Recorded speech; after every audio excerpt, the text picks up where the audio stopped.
Hello students, this is Mohit Kumar. I'm working as PGT Geography in Kendriya Vidyalaya number 1 Pathankot.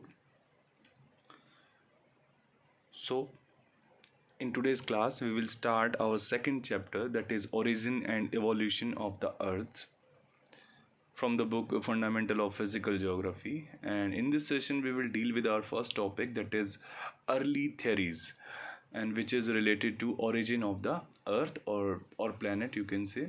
तो ये चीज़ें हम जो है इस पर्टिकुलर जो है सेशन में डिस्कस करेंगे. सो चलिए स्टार्ट कर लेते हैं.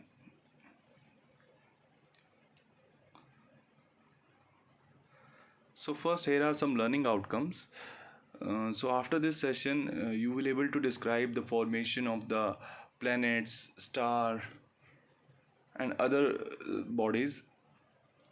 You will able to understand the major early theories which was given by different philosophers and scientists, and what was the major events that took place in 4 to 5 billion year ago. तो ये चीज़ें आप जो है इस class के बाद जो है उसको समझ पाएंगे और उसको अच्छे से एक्सप्लेन कर पाएंगे. तो चलिए आज हम एक बार देख लेते हैं हमारा जो फर्स्ट टॉपिक है, दैट इज़ अर्ली थियरीज, और इसके बारे में हम इसको डिटेल में समझेंगे इसके बारे में. तो जैसे कि मैंने बताया कि डिफरेंट फिलोसफर्स हैं, साइंटिस्ट हैं, उन्होंने जो है अपनी थियरीज़ दी हैं, हाइपोथेसिस दी हैं regarding the origin of the earth. और उसमें अगर हम अर्ली थियरीज़ की अगर हम बात करें तो उसमें एक प्रोमिनेंट है नेबुलर हाइपोथेसिस. तो जो नेबुलर हाइपोथेसिस है वो थियरी जो है वो प्रोमिनेंट है, और ये जो है आप कह सकते हैं प्रोमिनेंट है अर्ली थियरीज़ के अंदर. One of the earlier and popular arguments related to the hypothesis was given by German philosopher Immanuel Kant. So इस फील्ड के अंदर अगर हम बात करें, जो हमारा जो नेबुलर हाइपोथेसिस का जो फील्ड है उसके अंदर हम बात करें तो सबसे जो प्रोमिनेंट और इनिशियल वर्क है तो वो है इमैनुअल कांट का.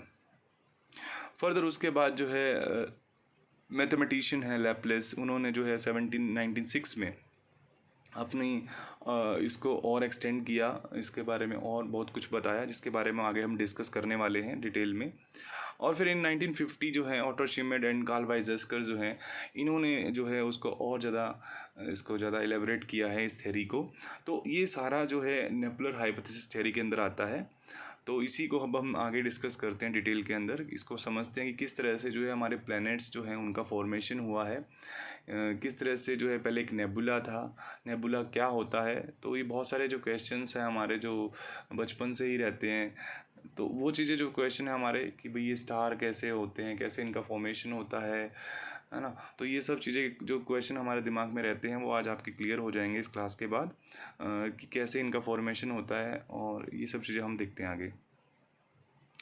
तो देखिए नेबुलर हाइपोथेसिस जो है उसमें जो है अगर हम कुछ बेसिक्स के बारे में बात करें तो ये नेबुला क्या है. नेबुला एक गैसियस क्लाउड है. देखिए जैसे आपको यहाँ पर आपको देख पा रहे होंगे आप स्क्रीन पे, जैसे कि एक नेबुला है यानी कि एक क्लाउड है, और ये एक क्लाउड है, इसी को नेबुला कहा गया है, जिसमें बहुत सारी गैसेस हैं, है ना, और कुछ डस्ट है.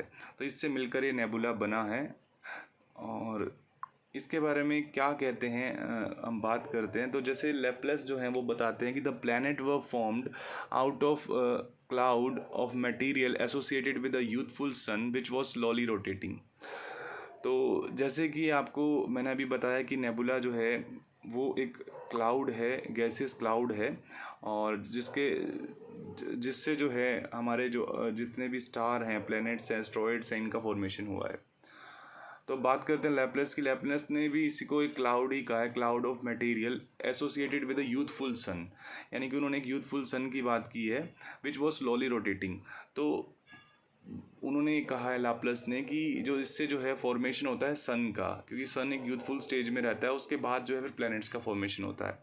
तो इसको और क्लैरिफाई किया है बाद में ऑटो शिमिट और कार्ल वाइजेस्कर ने. उन्होंने बताया कि the sun was surrounded by nebula containing mostly the hydrogen and helium along with what may be termed as dust. तो इसके अंदर जो है ये नेबुला के अंदर जो है हीलियम है, हाइड्रोजन है, डस्ट है. तो इसके बारे में बात की है यहाँ पर ऑटो शिमिट ने और कार्ल वाइजेस्कर ने. और उन्होंने फर्दर बताया है कि the friction and collision of particles led to the formation of a disc shape cloud, कि जो ये जिसमें इसमें जो भी मटेरियल है, जो भी पार्टिकल्स हैं, उसके अंदर क्या होता है कि उनके अंदर जो है फ्रिक्शन होता है, कोलिजन होता है, जिससे एक डिस्क शेप क्लाउड का फॉर्मेशन होता है। और फर्दर इससे जो प्लैनेट्स हैं हमारे, उनका उनका फॉर्मेशन होता है through the process of accretion. तो एक्रीशन प्रोसेस के बारे में भी बात करेंगे हम। तो एक्रीशन प्रोसेस के थ्रू जो है इनका फॉर्मेशन होता है। अब चलिए इसको पूरा एकदम डिटेल में आपको मैं इमेज के साथ समझाता हूँ। जो ये जितनी भी बातें हमने यहाँ डिस्कस करी हैं, अब उसको हम समझते हैं बड़े डिटेल में। आप देखेंगे इसको, आपको समझ में आएगा अच्छे से। तो ये जो है नेबुला है, और जैसे कि उसको लैप्लस ने बताया कि ये नेबुला क्या है, ये नेबुला जो है वो रोटेट कर रहा है।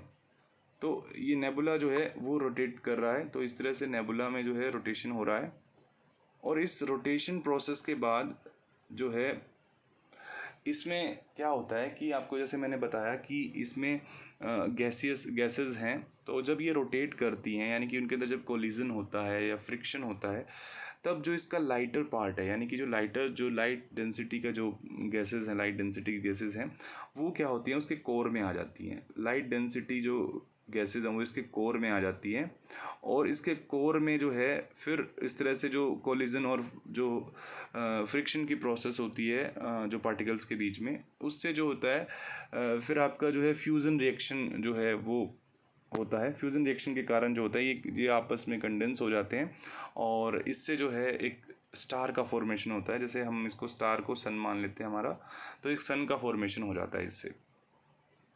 ठीक है, तो अब उसके बाद क्या होता है, उसके बाद जो है आपका, एक सेकेंड, ठीक है।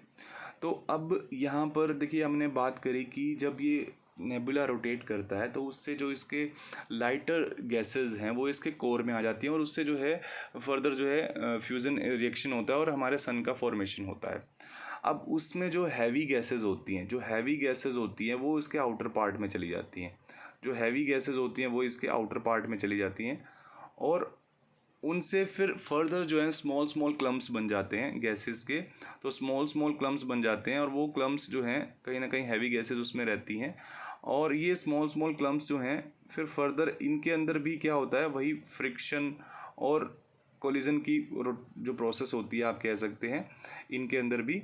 तो ये स्मॉल क्लम्प्स जो हैं फिर बाद में ये जो इनके अंदर फ्रिक्शन और कोलिजन होता है, और उसके बाद ये भी जो है कंडेंस हो जाते हैं, और through the process of accretion यहाँ पर प्लैनेट्स का जो है फॉर्मेशन होता है, और एक डिस्क शेप क्लाउड आप देख सकते हैं उसका एक जो है फॉर्मेशन यहाँ पर हो जाता है अल्टीमेटली।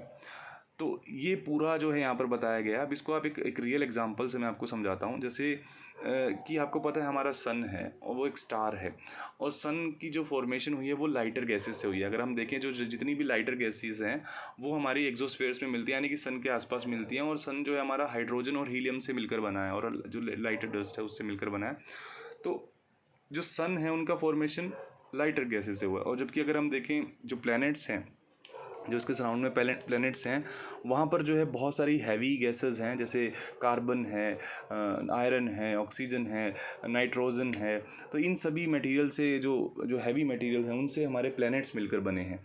तो जो हैवियर पोर्शन है वो बाहर चला जाता है उसके, और लाइटर पोर्शन जो है उसके अंदर आ जाता है। लेकिन जो प्लैनेट का जो फॉर्मेशन होता है वो through the process of accretion होता है। अब एक्रीशन प्रोसेस क्या है, देखिए एक्रीशन प्रोसेस के अंदर क्या होता है कि जो हैवियर जो मेटल्स होते हैं वो उसके प्लैनेट के कोर में चले जाते हैं। हैवियर मेटल जो है उसके कोर में चले जाते हैं, और लाइटर जो है उसके आउटर पार्ट में चले जाते हैं। जैसे अगर हम एग्जांपल लें अर्थ का, तो आप अगले ही चैप्टर में पढ़ेंगे जो कि हमारा interior of the earth chapter है, उसमें आप पढ़ेंगे कि जो हमारे हैवी मेटल्स हैं, जैसे कि आपका निकल है, फेरस है, तो वो हैवी मेटल्स हैं, और वो आपको कहाँ मिलते हैं, वो आपको अर्थ के कोर में मिलते हैं। तो हम बात करेंगे वहाँ पर जैसे हम कोर की बात करेंगे, वहाँ पर मेंटल की बात करेंगे, क्रस्ट की बात करेंगे। तो कोर हमारा सबसे इंटीरियर पार्ट होता है और सबसे हैवियर पार्ट होता है। तो प्लैनेट्स के जो फॉर्मेशन होता है वो through the process of accretion होता है, और उसमें हैवी मैटर जो है वो अर्थ के कोर में चला जाता है, जो लाइटर मैटर है वो उसके आउटर पार्ट में होता है। तो इस तरह से पूरा जो है एक नेबुला हाइपोथेसिस है, और इससे जो है प्लैनेट्स का फॉर्मेशन होता है, एक डिस्क शेप क्लाउड का फॉर्मेशन होता है। तो आई होप आपको ये चीज़ क्लियर हुआ होगा, यहाँ पे समझ में आई होगी अच्छे से। तो चलिए आगे हम देखते हैं। अब बात करते हैं बाइनरी थ्योरीज के बारे में। देखिए जैसे कि वर्ड अपने आप में ही बता रहा है कि बाइनरी मीन्स टू, तो ये जो आर्ग्यूमेंट है ये कंसिडर करता है कि सन के अलावा एक कंपेनियन स्टार भी था, यानी कि एक और स्टार था जो कि सन के अराउंड जो है वो उसको अप्रोच कर रहा था, उसके अराउंड जो है वो रिवॉल्व कर रहा था, आप कह सकते हैं।